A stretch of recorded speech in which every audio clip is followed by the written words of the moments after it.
고흥과 여수 일대 해상에 올해 첫 적조주의보가 내려졌습니다. 적조와 고수온으로 어류 폐사가 잇따르면서 어민들의 걱정이 커지고 있습니다. 산업단지가 밀집돼 있는 전남 동부 지역에는 오존주의보 발령이 잦습니다. 코로나와 폭염에 오존까지 기승을 부리면서 시민들의 안전을 위협하고 있습니다. 여수 광양항이 포화 상태입니다. 부두의 제품을 상하차하려 해도 선박을 댈 곳이 부족해 정박지에 장시간 대기하는 일이 늘고 있습니다. 세월호 증거 조작 의혹을 수사했던 특검이 혐의 없음 결론을 내렸습니다. 의혹을 제기했던 유가족들은 이해하지 못하겠다는 입장입니다. 여러분 안녕하십니까? 수요일 밤 여수 MBC 뉴스데스크입니다. 전남 지역의 코로나19 하루 확진자 수가 연일 두 자릿수를 기록하고 있습니다.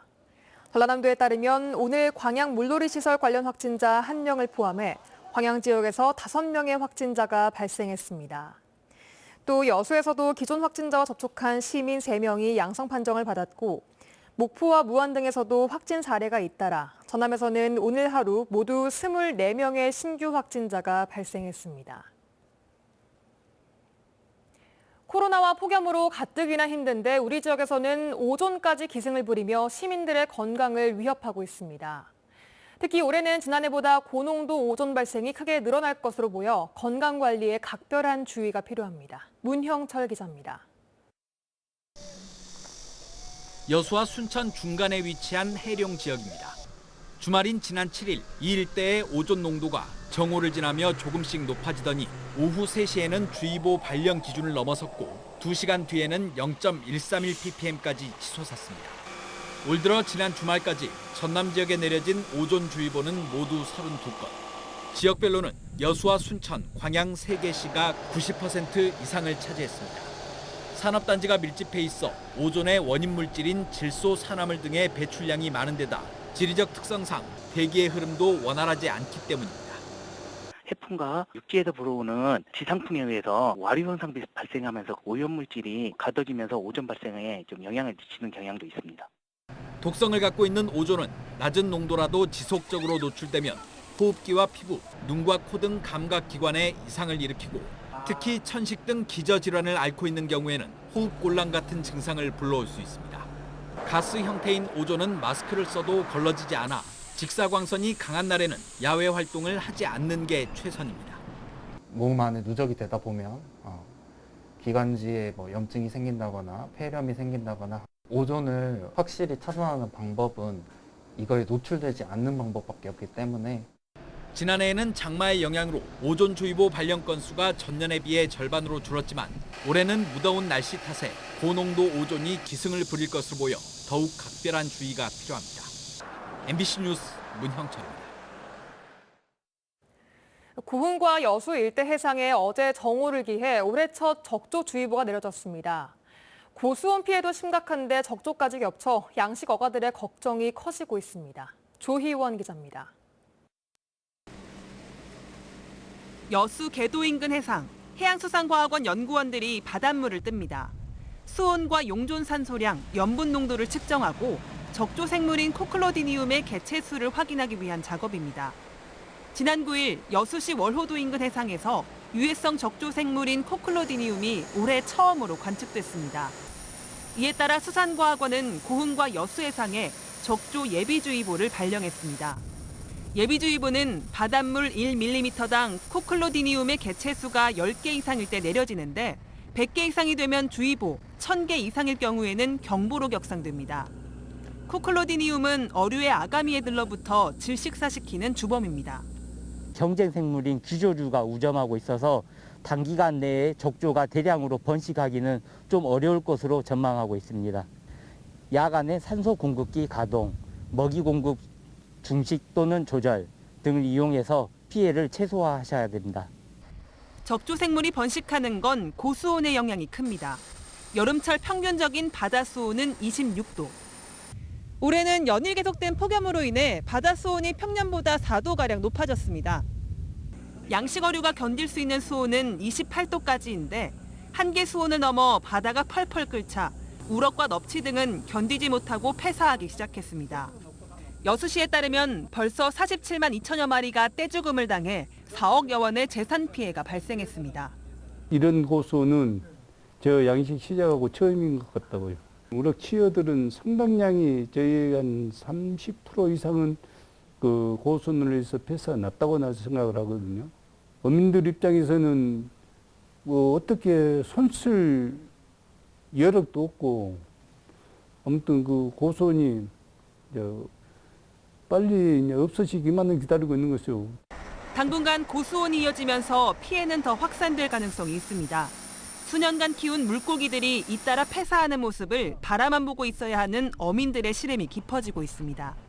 MBC 뉴스 조희원입니다. 2026 여수 세계 선박람회 성공 개최를 바라는 기원기 출정식이 열렸습니다.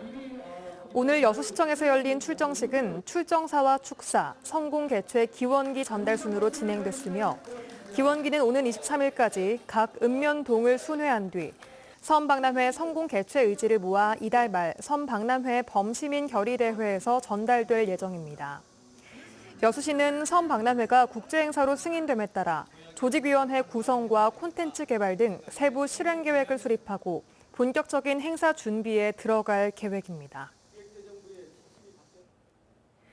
여수시가 웅천지구 신규 분양 아파트 분양권 불법 전매 의심자를 무더기로 적발해 경찰에 수사를 의뢰했습니다. 여수시는 지난 2월 중순부터 한 달여 동안 거래 신고된 27건, 56명에 대해 소명 자료와 금융거래 내역을 분석한 결과 전매 제한 기간 내에 계약이 이루어진 불법 전매 의심자와 가족들로부터 현금을 받아 분양권을 구입하고 증여세를 신고하지 않은 증여 의심자 등 10명을 적발했습니다. 여수시는 이들에 대해 관련 법에 따라 행정처분을 내릴 방침이며 최근 신규 분양을 마친 웅천 지역 생활형 숙박시설도 정밀 조사를 벌이고 있다고 밝혔습니다.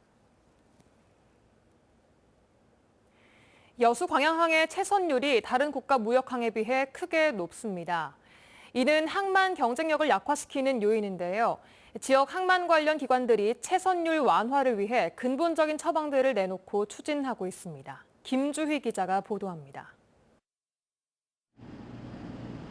여수시 낙포동 낙포부두.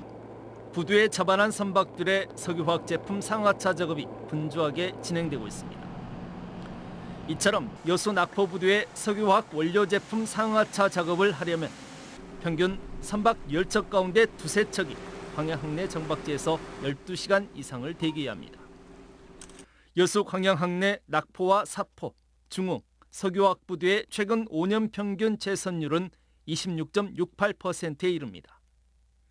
여수 광양항 전체 평균 채선율도 3.9%로 부산, 인천, 울산 등 다른 항만에 비해 크게 높습니다.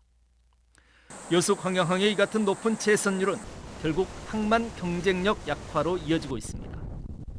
여수 광양항만공사와 여수해수청은 고질적인 채선율 완화를 위한 근본적인 대안을 수립해 추진하고 있습니다. 가장 먼저 사용 연수가 오래된 제품부두와 낙포부두, 중흥부두 등에 대한 리뉴얼 사업에 착수했습니다. 또 율천석유화학부두와 제2석유화학부두 등도 새롭게 건설합니다. 3,950억을 투입해서 낙포 리뉴얼 부두에서 율천석유화학부두 1, 2, 그다음에 이런 부두 5개 부두와 1개 탱크 보관시설을 저희들이 설치를 해서 2025년 말까지 1.4%까지 최선을 들일 수 있는 저희들이 계획을 갖고 있습니다. 이 밖에도 선박의 원활한 운항을 돕기 위한 항로 준설도 추진되고 있습니다. 요도수로 항로가 사실은 좁고 좀 수심이 낮습니다. 그래서 정부에서 여기를 폭도 확대하고 깊이도 수심을 준설을 해서 앞으로 이쪽에 율천 부두에 들어온 선박들을 이용에 편리하도록 현재 타당성 검토 중에 있습니다. 공사 측은 또 야간 도선을 확대 시행하고 하역시설 공동사용 등 항만 운영 효율성 증대 방안도 추진하고 있습니다. 여수 광양항의 채선율 완화 대책들이 기업들의 물류비 절감 물론 항만 경쟁력 제고에 이중의 성과로 성공적으로 연결될 수 있을지 주목됩니다. MBC 뉴스 김지우입니다. 한국지역난방공사가 나주 SRF 열병합발전소 운영과 관련해 도내 지자체와 SRF 연료 수급에 대한 협의를 추진했다고 밝힌 것에 대해 전라남도가 사실과 다르다고 반박했습니다. 전라남도는 순천시와 목포시에 확인을 한 결과 한국지역난방공사가 SRF 생산시설 운영에 대해 문의만 했을 뿐 SRF 수급 계약 협의는 하지 않은 것으로 파악됐다고 밝혔습니다. 순천시와 목포시 관계자들도 소송이 진행 중인 상황에서 SRF 수급 계약을 협의하는 것은 적절치 않다고 말했는데도 긍정적인 협의가 진행되고 있는 것처럼 보도된 것에 대해 유감을 표명했습니다. 세월호 증거 조작 의혹과 정부의 대응성, 적정성 등을 수사했던 특검이 혐의 없음 결론을 내렸습니다. CCTV 등 증거가 조작되지 않았기 때문에 관련한 정부의 대응도 문제될 것이 없다는 건데 의혹을 제기했던 사참위도 유가족도 납득하지 못하고 있습니다. 김진선 기자입니다. 세월호 참사의 진상규명을 맡은 사회적 참사 특별조사위원회. 침몰 원인과 구조 상황, 정부 대응의 적정성과 함께 증거 조작은 주요 조사 과제였습니다. 참사의 원인을 밝히는 데 근거가 되는 증거 자체가 조작됐다면 진실규명은 멀어질 수밖에 없기 때문입니다. 증거 조작이 된 게 특정이 되고 거기에 대해서 그럼 왜 그랬을까라고 만약 들어가면 결국은 참사 원인과 맞닿아 있을 수밖에 없다라는. 결국 선내 CCTV 영상 저장 장치인 DVR과 데이터 조작 의혹은 특검이 출범한 이유가 됐습니다. 하지만 근거를 찾지 못했다며 DVR은 바꿔치기 되지도 데이터가 조작되지도 않았다고 결론 내린 특검. DVR이 바꿔치기 됐다는 의혹의 근거 중 하나였던 열쇠 구멍의 차이는 바지선 위에서 저절로 열렸다는 해군의 진술을 받아들였고 해군이 수거했다고 밝힌 시점보다 한 달 이상 앞선 시점에 DVR 인양이 써있던 문서에 대해선 날짜 오기라고 판단. CCTV 데이터의 이상 현상도 복원 과정에서 발생할 수 있는 현상이라고 봤습니다. 정부 대응의 적정성 역시 범죄 혐의를 발견하지 못했다고 밝혔습니다. 보이는 입장이 다를 수는 있습니다만 저희로서는 나타나 있는 자료들을 가지고 이제 판단할 수밖에 없었다, 그런 말씀을 드리고 있습니다. 유가족들은 DVR 조작 의혹의 근거로 제시된 커넥터가 발견되지 않은 점 등 의혹이 명확히 해소되지 않았다며 허탈함을 드러냈습니다. 납득이 안 가는 첫 번째부터 이렇게 단추가 잘못 끼워지다 보니까 가장 중요한 게 커넥터가 있고 그걸 분명히 확인을 해야 되는 부분인데 이제 사회적 참사 특별조사위원회도 쉽게 납득하기 어려운 결과라며 특검 수사 기록을 입수해 검토하는 한편 조사 활동을 계속하겠다고 밝혔습니다. MBC 뉴스 김진선입니다. 여수에서 열릴 예정이던 국제 배드민턴 대회가 코로나19 확산으로 취소됐습니다. 여수시는 오는 31일부터 다음 달 5일까지 진남체육관에서 열릴 예정이던 코리아 오픈을 대한배드민턴협회 등 관련 단체와의 협의 끝에 시민과 선수단의 안전을 고려해 대회를 취소하기로 했다고 밝혔습니다. 이번 대회는 올림픽 포인트가 부여되는 세계 배드민턴 연맹 월드투어 슈퍼 500 등급의 국제대회로 지난달 27일 세계 19개국 250명의 선수가 참가 등록을 마쳤습니다. 국회 농해수위 위원장인 민주당 이계호 의원이 명절 기간엔 농수축산물의 선물가액을 20만 원까지 허용하는 내용의 부정청탁금지법 개정안을 대표 발의했습니다. 이계호 의원은 지난해 추석과 올해 설 명절에 농수축산물에 한해 선물가액을 20만 원으로 상향 조정해 농가에 큰 보탬이 됐다며 현재 시행령으로 정하는 선물가액 기준을 법률에 명시하자는 취지에서 개정안을 발의했다고 밝혔습니다. 전남도교육청이 최근 방사능으로부터 안전한 학교급식 제공을 위해 각급 학교에 납품된 수산물에 대해 방사능 검사를 진행한 결과 모두 안전 판정을 받았습니다.